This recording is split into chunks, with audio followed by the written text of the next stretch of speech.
Don't watch this first. If you're watching this first, turn it off. Turn it off and watch the episode, then watch this. Because there are spoilers. But I was just so excited. Camera, ABC mark. All roads lead to what happens in the finale. Deborah, towards the latter half of the season, is having to answer for some of her misbehavior in the past. You know, whether it's the material she's done and whether it's moving her parents' grave. It was 97 and a plot opened up next to mine. I took it. I mean, it was time sensitive. She is forced to say, I am sorry. but that still doesn't necessarily absolve her of a lot of that behavior. You are a monster. I used my art shipper. Oh my God. Even though Kathy was gonna come back into her life and there would be a kind of rekindling, we did want Deborah to experience a loss. Deborah is, you know, for lack of a better term, like a career monster. And now she'll go to any lengths to protect it. Yeah, losing Kathy only makes it worse. I don't think I want this in my life. I can't do it. Kathy.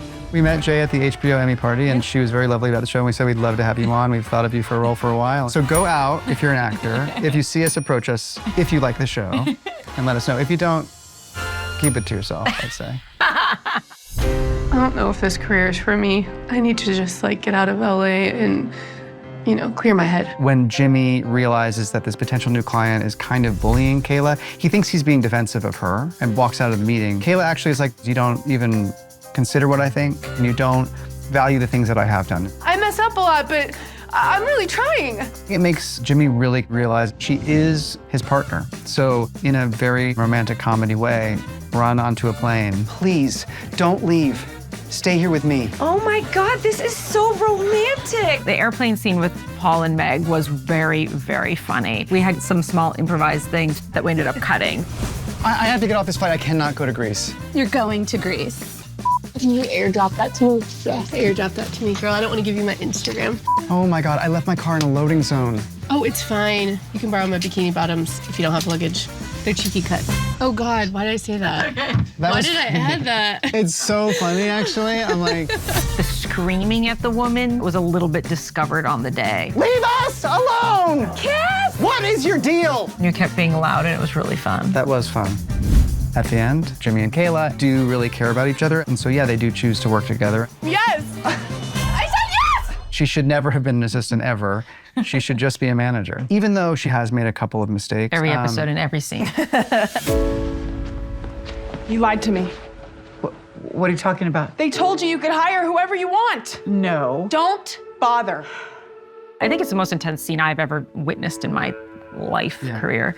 Of course, what Deborah's done is horrifically wrong, but she does make points about how she has lost so much and she has put so much on the line for it. The network has taken a massive risk having me host. They need to feel comfortable with the face they see across the table. Earlier in the episode, Biff Cliff speaks to how, like, in this industry, luck is such a huge part of it. There are a million factors in getting a show on the air. With a woman, make it 1,000,001. There's nothing Deborah can do to make this late night show bulletproof, and yet she leaves that conversation perhaps with the wrong lesson, thinking that she can. This show has to be bulletproof. It has to work. I've lost way too much for it not to. And you're okay with losing me too? I'm willing to.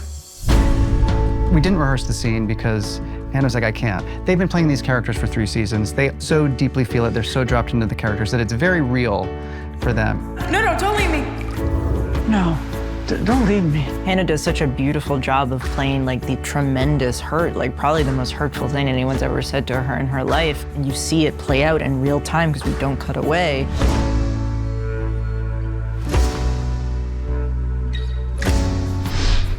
And it's such a testament to what an incredible actor she is. Showing the stoicness of Deborah and her iciness is important. Even in the edit, we were making sure it was like the most cold from Deborah. Because right at the last minute, there was one take that was like almost a little bit vulnerable. We put it in and we watched it a couple of times, and then right at the last minute, we were like, no, she can show no vulnerability. That's the only way you can justify Ava saying what she says at the very end. It was really wild for even like the script supervisor to be like wiping away tears every take. For it to affect people so much is really remarkable. I'm really, really happy to see you. I realized I belong here. I also realized that it would be really, really bad if people found out that you slept with the chairman of this company right before he gave you your own show? Well, we thought of the twist in the first week of writing the third season. So we were always building to that. The first shot of this season is Deborah's back, and then we tag the statue of Caesar. So hopefully nobody read too much into the fact that she'll be stabbed in the back. You wouldn't. I would. Wouldn't you? If I was a viewer, I guess I would want to know, like, how did you get to that place? We wanted Ava to use all of the lessons that she had inherited from Deborah. You gotta be a shark. You gotta do what's best for you. I don't want to be a shark or whatever the fuck. You have to scratch and claw, and it never fucking ends. You gotta scratch and claw, and it doesn't get better. I got my Fridays and Saturdays back from Murdy. All it took was a little tiny bit of blackmail. I think I am your head writer after all. It's right out of the Deborah Vance playbook. She's certainly at the end confronting the monster she's created. You're just like me. You're as selfish and cruel as I am. There's a real upheaval of the Deborah Vance ecosystem because they're all moving to LA. Marcus has something he hasn't even shared with her yet. Jimmy is now partners with Kayla. Ava has a new power dynamic with Deborah. So it is a whole new frontier for the ensemble. Shall we begin? Let's. And that sounds like a really good season 4 to me.